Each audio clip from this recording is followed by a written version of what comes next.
Bartholomew, who will speak about Mac Wallace and the fingerprints.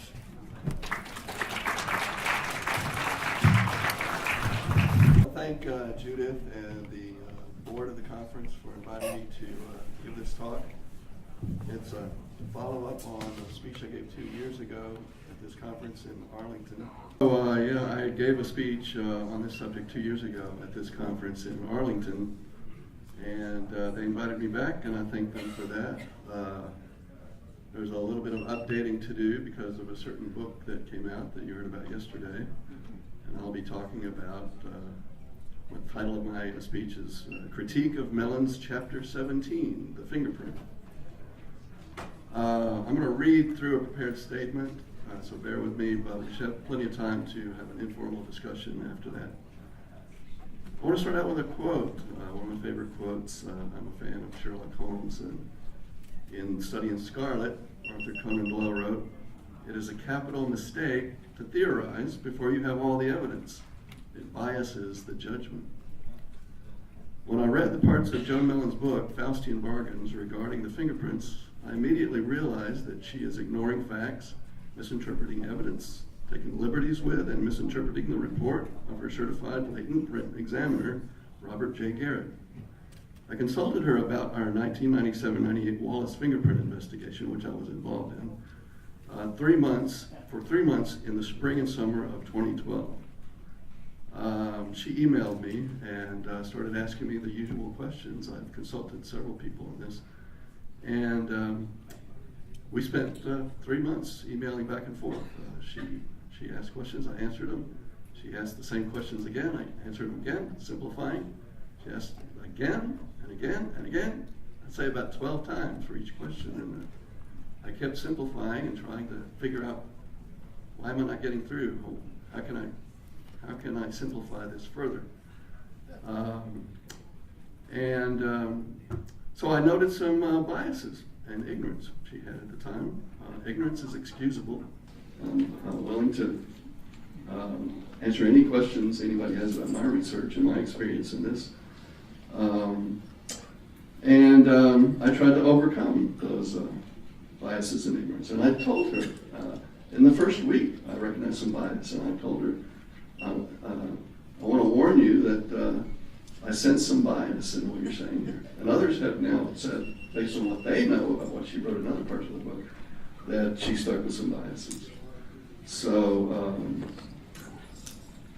after that, I reserved judgment about her vague claims and the rumors circulating about her book over the years, and waited for her published findings. Because I figured, well, I'm going to wait till she publishes. Saying you have proof is not proof. So, and there was every opportunity. I think I heard that the book was imminent to be published a year ago. And then I started hearing rumors that it had been delayed, and it took another year for it to finally come out. And I figured, well, maybe she's reconsidering this. So I did not respond to any of the rumors or any of the vague statements. So I went over some of my general concerns and relevant facts in my speech in Alexandria,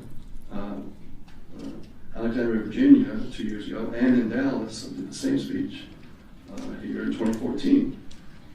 But now that Mellon has published and committed to her conclusions, I'm afraid I must raise some serious and disturbing questions about them.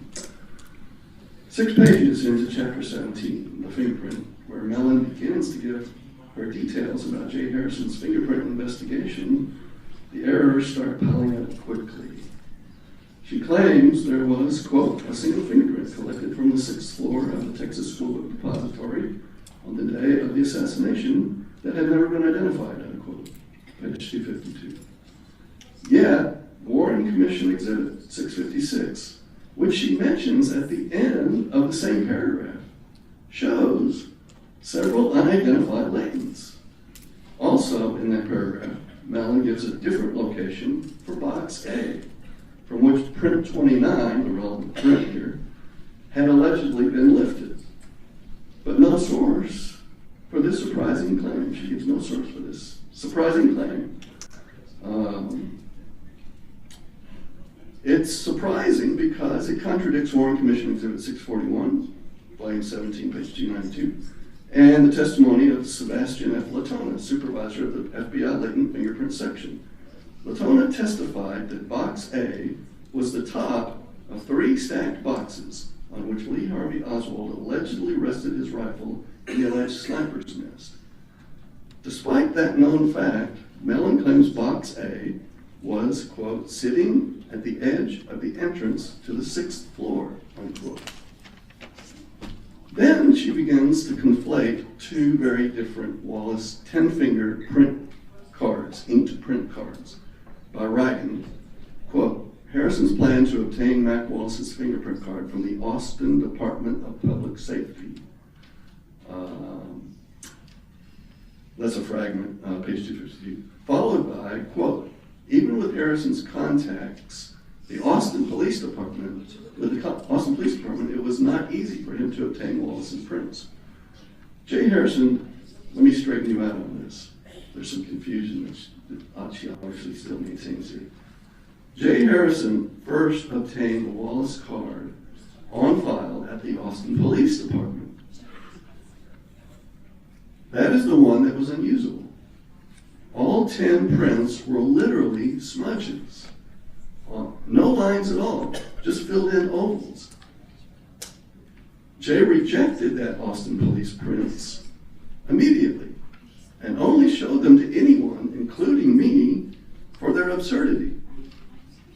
Jay then realized that the state police, the Texas Department of Public Safety, which we call the DPS, might also have Wallace's inked prints on file. It is that excellent quality, first-generation certified copy of the DPS prints that was used for all the subsequent matches. I have the high-resolution tips of both that certified copy of the DPS card and of the certified copies of the Warren Commission latents. The details of how and when we made those scans are in my task report shown in that 2014 slide presentation. I have sent those tips to several researchers over the years, including Jim Eugenio in 2009 and John Mellon in 2012. Eugenio ignored them, and Mellon conflated the DPS and APD inked prints, which resulted in her false claim that the prints were unusable. Her calling them the Austin prints, page 253, is inexact to the point of being misleading. APD, which is the Austin Municipal Police, and DPS, and the DPS state headquarters are both in Austin, which is the state capital. Darby and Hoffmeister used only the DPS rolled prints, which were excellent quality. Not even the flat prints at the bottom of the DPS card are smears.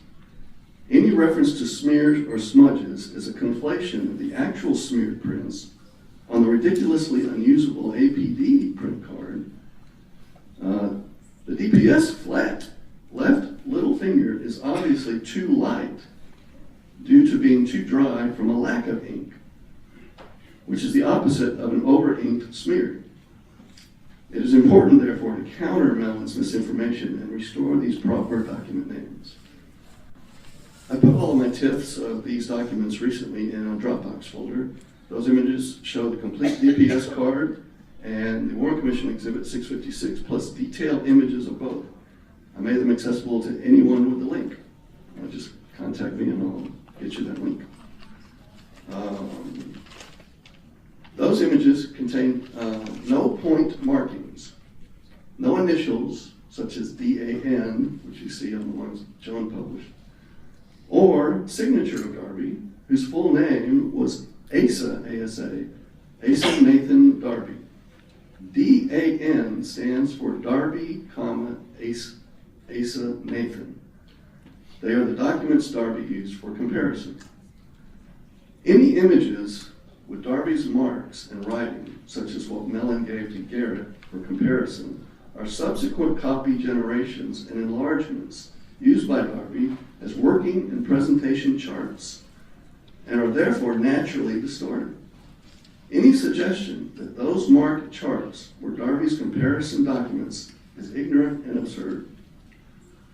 Mellon repeatedly and wrongly refers to this one print found on the 6th floor that was compared to the Wallace inked print provided to the Austin police, quote, Austin police, page 254, and even misnames it, quote, the Austin police print, page 255. Mellon then writes, quote, concluding that Hoffmeister had changed his mind out of fear, Jay forged ahead, unquote, page 256. Jay did that for good reason. He was visibly upset and angry with Hoffmeister when he told me that Hoffmeister told him that both he and his wife feared for their lives, and his name, if his name were ever connected to his print identification, he insisted to Jay, this is what Jay told me, that his name never be used in connection with it. I respected that and never did reveal his name. I have always wondered why his name was revealed and what he thought about it if he had ever found out. Mellon then departs from the fingerprint to speculate about Wallace's whereabouts on the day of the assassination, page 257. She writes that she interviewed his son, Michael, who, quote, recalls that almost certainly Wallace was home for dinner. Now remember, this is the day of the Kennedy assassination. These are flash memories from that day. He was 15, I was 7. I have very good memories of that day. But he was almost certainly, he recalls that almost certainly Wallace was home for dinner. He does not recall what time Wallace arrived on the night of November 22nd. But he feels certain that he was there. He feels certain that he was there. My dad got off work that afternoon. My dad worked at Collins Radio, which I've written about. He got off at like 3 in the afternoon. I didn't find that out until I interviewed my mom later in adulthood. Michael says that he was home for dinner. Putting aside Michael, he feels certain. He's almost sure that he was home for dinner. Putting aside Michael Wallace's uncertainty about the time and the fact that sunset was about 6 hours after the assassination in Anaheim, I want to ask a very different question about this interview. Why did Mellon go to the trouble of finding and interviewing Wallace's son, but never took the time to talk to Nathan Darby's son? A minister in Austin, before writing that Darby, quote, had perjured himself on his affidavit, unquote, page 261, when he swore he was certified. My friend Dawn Meredith, whom Mellon quotes about other matters, is a neighbor of Pastor Steve Darby. She talked to him after Mellon's book was published. In contrast to Michael's uncertainty and qualified statements, Steve, with whom his father lived, is and has always been absolutely certain that his father kept his certification up to date and was certified at the time he swore to it. Mellon wrote that Garrett's examination was blind, that Garrett wasn't told whose prints he was examining, page 258. Why then does Garrett's report call it the Warren Commission exhibit? And the, quote, Wallace print, unquote, page 280 to 283. Darby's affidavit does not name Wallace. Hoffmeister's fearful reversal of this match after learning its context in 1998 shows the necessity of the examiner remaining blind to the identity of the prints while reporting his findings. Even if Mellon's re-examination of the Darby match had been blind, it was required to be double blind at least. In 2016, one need only Google, even back when she was contracting him back in 2013. One need only Google Mellon to see her JFK assassination connection, and then Google JFK assassination fingerprint to learn about the Darby match. This lack of proper scientific blindness alone that invalidates the Mellon-Garrett examination. In August, researcher Sandy Larson wrote on the Education Forum. Doug Caddy mentioned this yesterday and recommended that you read it, and so do I. He wrote, quote, "Did the Navy give Mellon authentic fingerprints?" Unquote. Larson pursued his question and discovered evidence that the Navy print Garrett used for comparison was not authentic. On October 5th, Larson wrote, "I have studied the prints and have determined that there are a few subtle but crucial differences between the fingerprint Darby was given and the one Garrett was given." That's right, somebody altered the Navy print. He continues, "I've also determined that Darby had to have been given pretty high quality photocopies because he could not have seen all 14 of his matches on that copy floating around the internet." He continues, "And I now know, since I bought the book, that Garrett was given the low resolution copies of Darby's prints, the ones floating around the internet, the ones he said weren't good enough to read. Garrett has not seen what Darby had." Larson goes on to explain how he compared the Navy prints to the low resolution Darby print and found differences between them. He then reverted those changes on Garrett's Navy print back to what they were before the forger changed them. After reverting the changes, Larson said he found 11 of the Darby's 14 matches. Now let me tell you, Larson is not a fingerprint examiner. He, like me, has studied the issue, and he has something very relevant to say a little later. I'll quote that. He found 11 of Darby's 14 matches. You see, back when I originally got these prints and was helping Barr and Jay with the identification of them, I took the time, really at Barr's insistence. Barr wanted me to be the guy on the team that troubleshot anything having to do with fingerprint science. So I had to bone up on it. He gave me the FBI manual, which I read, and taught myself the basics, basic introduction to fingerprint science, all the terminology and the process. So that I could spot if somebody came back and criticized or we started doing something wrong, I could catch it. So Larson is like me. He's a layperson who has studied it. And, you know, they don't write this stuff for geniuses. It's like anything. Car repair, any do-it-yourself project. You can learn enough about this to, not as easily as an expert with 10,000 hours of experience, but yeah, you can learn the basics of it and see what they're talking about. So Larson continues, so it turns out, Larson writes, the conclusions of both Darby and Garrett are correct. Garrett just had erroneous prints. I plan on documenting what I've done when I find the time. Larson added that, quote, Garrett listed 8 mismatches in the lifted print compared to the Navy provided print. All of those disappeared after he, Larson, reverted the alterations to the Navy print.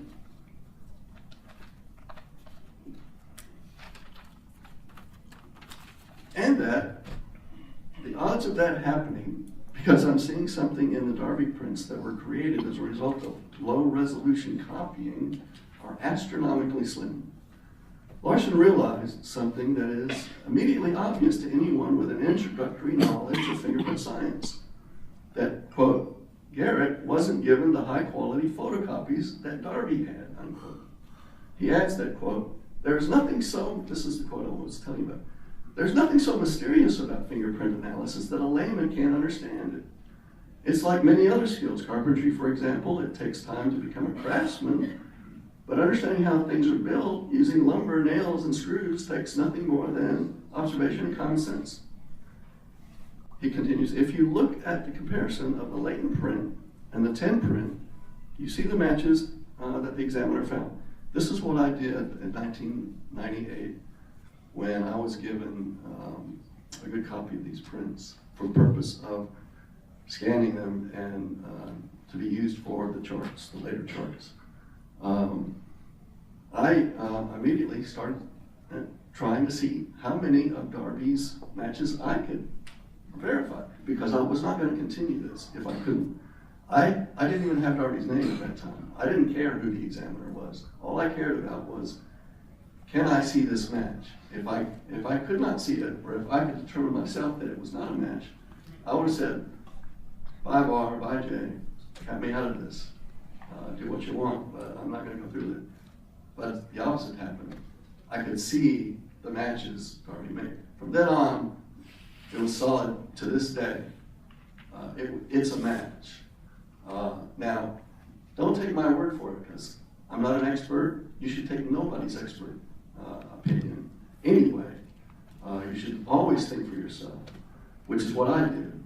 But for me, I had done my homework. It was done at that point.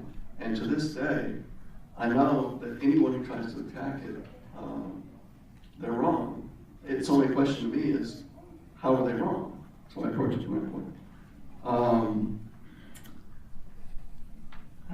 And if you look at and common sense. If you take a look at the comparison of the Leighton and the 10 print, Larson continues, and see the matches that an examiner found, you will understand right away that what the examiner did. And you can do the same, just not as well as an experienced examiner. If I didn't believe that, I wouldn't be planning to present to forum members my discovery of the apparent Navy print forgery. I fully expect that members will understand my presentation. Douglas Caddy, on October 12th, posted Mellon's reply. I'll read her entire reply. Quote, I am a firm believer in the First Amendment, which includes protection of lies. One print, however, should be corrected. One point, however, should be corrected, since there is not a shred of evidence as to its validity. That is, that the U.S. Navy fingerprints of Mac Wallace were altered or tampered with in any way. I did not request these prints of the Navy. I requested them from the National Archives, Mac Wallace military file. Included in that file, along with many other documents, were the fingerprints taken when Wallace joined the U.S. Marines in 1939. Parentheses. J. Harrison never was able to access these prints. They were not floating around. They were not part of his files. Close paragraph. That these prints matched the Austin prints were of the quote, the same person, unquote, according to Robert Garrett, is further evidence that the Navy prints were Mac Wallace's. Now you may have missed this. See how she got confused about what Larson said? Larson didn't say that the Navy prints were the ones floating around the internet. He said the prints alleged to be what Darby used for comparison were the low resolution ones. In reply to the point that the DPS print and the Navy print were matched by Garrett, Larson wrote, quote, that's right, the prints are identical, except for the alterations. Adding, quote, the Austin print does match the WC box print. Darby failed to compare the Austin print with the high-quality Warren Commission print from the box. Had he done so, he would have seen the match, unquote. Larson concluded that, quote, Garrett had what he needed to do the pertinent comparison, but he didn't do the pertinent comparison, unquote. Larson gave a more specific explanation of this by referring to Garrett's conclusions paragraph, quote, conclusions paragraph, which you can read in Jones' book. Quote, note that it refers to the comparison of Austin low-quality photocopy enlargement, which he calls D, and the WC latent low-quality photocopy enlargement, which he calls E. Unfortunately, he doesn't call the Austin photocopy by the proper designation, D, but rather by what it was copied from, B. You'll see why when you read it. But you can tell by reading the preceding pages that the comparison was between D and E, not B and E. D and E are the low-quality photocopies. I know that's confusing, but I'm just putting it on record so that you can watch this later on YouTube and have the book in front of you. All right. Larson continues, quote, Jones said the Austin prints weren't usable, but that's only true if the flat set, according to Garrett. Okay, Larson is correct. there's nothing wrong with the quality of the DPS prints Darby used for comparison. In fact, none of the examiners who have ever studied these prints, including those at the FBI, ever rejected the materials Darby used based on quality. There's an acronym for their analysis process. ACE-V stands for Analysis, Comparison, Evaluation, and Verification. The very first determination any CLPE makes is analysis, assessing a print to determine if it can be used for a comparison. If the print is of inadequate quality, the examination ends there. Given Mellon's many errors and mistakes in facts and logic in this one chapter, I think Larson is on the right track. But I have not had the time to duplicate his efforts, and I've tried. But it's a time issue. I have compared higher quality reproductions of Darby's matches to Garrett's mismatches, and have seen Garrett making different interpretations about the location of minutia Darby matched. And I've found Darby's interpretation to be more credible. I'm therefore looking forward to Larson's published findings. I checked right before I came up for the speech, and he hasn't published yet. The thread called something like a review of John Mellon's book on the Education Forum is up to page 14. And for weeks and weeks now, I've been going back to page 14 and seeing if there was a next button, and I'll scroll down to the bottom and see if there's been any additions. Doug Caddy made some additions, but it hadn't proceeded beyond page 14. So I just checked, and still no update. So we all look forward to Larson's published findings. One thing is certain, however. The Mellon-Garrett reexamination is a classic case of junk science. Garbage in, garbage out. And that is a capital mistake. Thank you.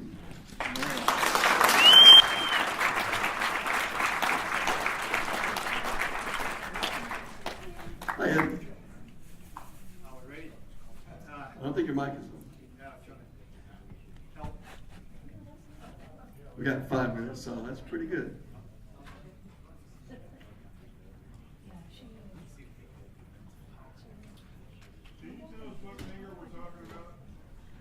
Hey, we have a question. Can I tell you what finger we're talking about? Yeah, let me tell you that the one print, that's a myth that there was only one print found. I tried to straighten that out 2 years ago, but I still see arguments online about the one print, and even questions and debates about why did they only leave one print? So nobody's seen my speech from either Alexandria or here 2 years ago.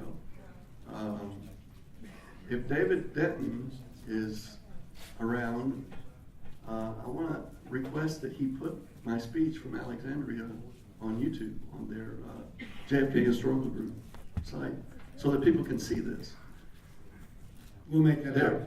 There were 3 fingers matched to 4 latents back in 1997. That's what my other speech was about. It was his left ring finger, his left little finger, and his left thumb. And I studied the boxes. I did this once, and I haven't repeated it and reviewed it, but I have a memory that I checked the Warren Commission exhibits on the boxes we're talking about. And yes, if you lift a box, the pressure is going to be with the thumb and these latter fingers. So you even have a good argument for pressure. And those are the fingers that would be involved. The reason it's 3 fingers with 4 latents is because Warren Commission tried to hide one exhibit as one print, but print 22, Warren Commission's print 22, or FBI 22, is actually 2 prints, and it includes a second impression of Wallace's little finger. Now in 1997, before Darby was ever brought into the scene, another examiner did the first match of all 3 of these fingers on these 4 latents. On print 29, that was the best one, and he only got up to 9. He only got up to 9 points a match. I have been consulting with Barr about this this weekend, and I asked, who was that first examiner? He doesn't remember either. This was something Jay did, and Jay told me that another examiner examined it before Darby, and he didn't want his name connected to it either after finding out that it was Wallace. And so that's why, and I explained this, that's why he went and got Darby, the best guy, the legend in the business. And he had another examiner. So we got Hoffmeister, we got Darby, and we got the first guy who actually he didn't want his name connected and it never did get connected. So good for him. But he made the first matches, and I was confused at the time when I gave that speech because I had conflated and thought that Darby had started doing his matches in '97, late '97, prior to October, because that's when I saw the first draft of Barr's manuscript, and I show those in my previous speech, But no, yeah, so now as of this weekend, I know that it wasn't Darby, it was yet another examiner. Okay. Richard and I go back about 30 years, and I'm glad to be partially responsible for his being here since I recruited him from Alexandria. You should go to Google, Richard Bartholomew, and check out his amazing manuscript about the rifle clip in the alleged Oswald rifle and what he did with that. Let me amend that. Okay. There are a lot of Richard Bartholomews, including a couple of famous ones. All right, well, if they put in rifle clip and Richard Bartholomew, JFK will get you along. And Walter Graff, a guy. If you can remember Walter F. Graff was my co-author on that. He was too elderly at the time. He was in his 80s. I knew Walter for 40 years. He used to take my course, and he was a terrific fellow. There was a time when he could have written that paper. Yes. He was a paralegal for much of his life. And he also has a manuscript that makes reference to the station wagon in Dealey Plaza, but more importantly, he goes into all of the Texas connections way back then, and he was right on the money. This man is one of those patriots that I make reference to. Thank you. A couple of quick things. I'm doing this from memory, but I was also got a hold of the Hoffmeister documentation. And as I recall, he did a blind test on the print, and then he was told it was Malcolm Wallace. Mellon says that, Malcolm Wallace, other than killing one guy, was a fine guy. And called his son to get him to yes, give him well, an I alibi. talked about that yesterday, but the important thing is that, from memory, if I recall correctly, Hoffmeister's wife, I believe, was wheelchair bound, and I think she worked in the Texas area. And when she came home and he said, I've identified this print and it's Malcolm Wallace's, and he didn't know who Malcolm Wallace is as far as I know, and she knew, and she said to him, do you know who Malcolm Wallace is? You're gonna get killed, and then what's gonna happen to me? So I think it's important to get that dramatics part of it out. And Good. It is important to emphasize that. I'm glad you brought that up, Yeah. because as Jay told me, it was his wife Yes. who was scared to death. Yes, and one more thing. I told this to Billy Celestes on the phone, and we were talking about Lyndon Johnson and his power. And Billy said to me, and I was telling him about Hoffmeister backing out, and Billy said to me, Ed, talking about Lyndon Johnson, he said, Ed, that Texas accent, Ed, people are afraid of him dead. Okay? We also have, you mentioned Sebastian Latona, the FBI fingerprint or print expert, and I just wanted a little aside. There was I know I'm time-wise, but I'll be quick. The rifle was in possession of the Dallas police, and they sent it up to the FBI, and then they sent it back. And when they sent it back the second time, this Lieutenant John Cowdale said he found inside the rifle a palm print and said it was Oswald's palm print. And then the rifle was sent back to Latona, and Latona opened it up and said, there's no palm print here. And they said, well, when we lifted the palm print, it took it off the rifle. Yeah. And Latona said, and this is in a Warren Commission document that's buried, and almost no one knows about it, and Latona said that when you do that, it leaves a residue of the stuff you used to lift the print, and there's no residue here. So here's an FBI expert who's defying Hoover saying, I think this is all crap. And I think, I'm dead again. I think They cut your mic. we're running late enough and we're going to move along. Come over and talk to me with your questions. One There's much more to talk. one last point. I don't know. I'll repeat it. Okay, Roger Stone is speaking tomorrow. He's a controversial figure, but he says he has a fingerprint expert who's looked at this, and his fingerprint expert is saying it is Malcolm Wallace's print. So I don't know, you ask him about that. Roger Stone will be talking about a fingerprint expert that he got to take a look at this. It says it's Malcolm Wallace's print. Let me also add that I became aware that Sherry Feister had a fingerprint expert look at it in New Orleans and determined that it was not Malcolm Wallace's print, but we have not seen any details of any of this. So I would urge Sherry Feister to release her print examiner's findings, if indeed that's not just a rumor. All right. Ladies and gentlemen, Richard Bartholomew.